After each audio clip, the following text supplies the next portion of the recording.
Hello everyone दोस्तों, this is Sandeep Sharma और आज हम बात करने वाले हैं भागवत गीता के श्लोक नंबर 27 के बारे में कि श्लोक नंबर 27 में क्या लिखा गया है। अभी तक हमने 1 से लेकर 26 श्लोक पढ़ लिए हैं। पूर्णतः पूरी गहराई से एक एक वर्ड हमने पढ़ लिया। हमारी जो सीरीज चल रही है उसमें हम सिंगल एक एक वर्ड इस बुक की पढ़ने वाले हैं और उसके बारे में समझने की कोशिश कर रहे हैं। उसी के लिए हम आपके लिए वीडियो बना रहे हैं कि हम एक एक वर्ड पढ़ सके और इसमें कोई भी मिश्रित करके पढ़े ना बोला जाए और ना ही कोई शॉर्ट समरी तैयार की जाए।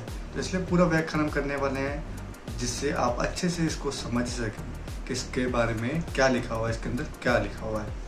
तो चलिए स्टार्ट करें श्लोक नंबर 27 का व्याख्यान।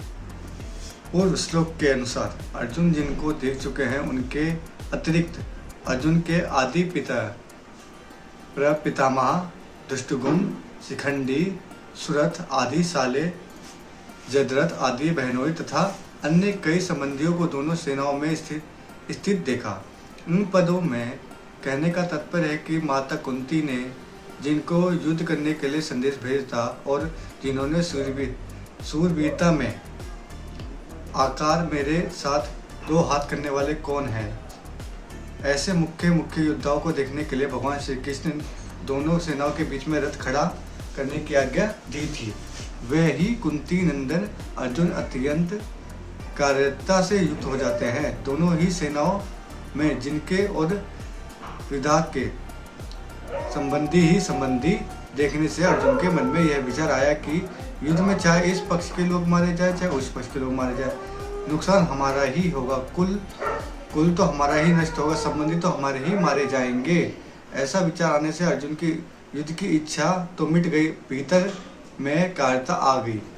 कायरता को भगवान के आगे तथा कहा है और अर्जुन ने कहकर इसको स्वीकार भी किया है। अर्जुन कायरता अविष्ट हुए हैं। इससे सिद्ध होता है कि यह कायरता पहले नहीं थी परंतु अभी आई है। अतः यह आगंतुक दोष है। आगंतुक दोष होने से यह ठहरेगी नहीं, परंतु सूरवीरता अर्जुन में स्वाभाविक है, अतः वह तो रहेगी ही।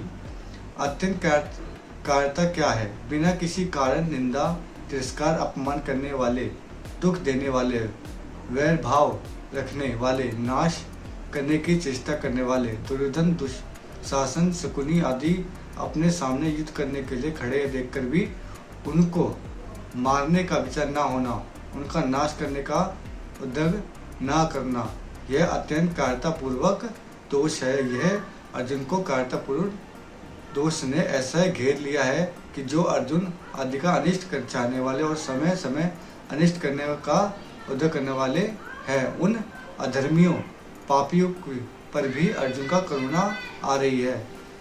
गीता पहले अध्याय के 35वां और 46वां श्लोक और वे क्षत्रिय के कर्तव्य रूप अपने धर्म से हो रहे थे।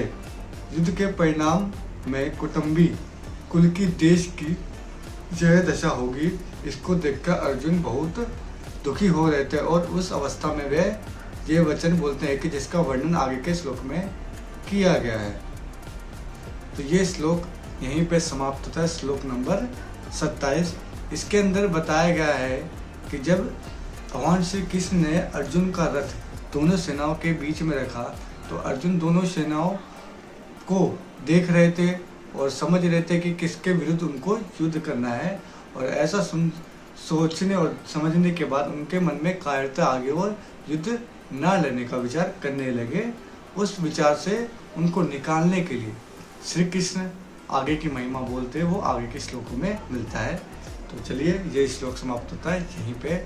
मिलते हैं कल नेक्स्ट श्लोक के साथ, श्लोक नंबर 28।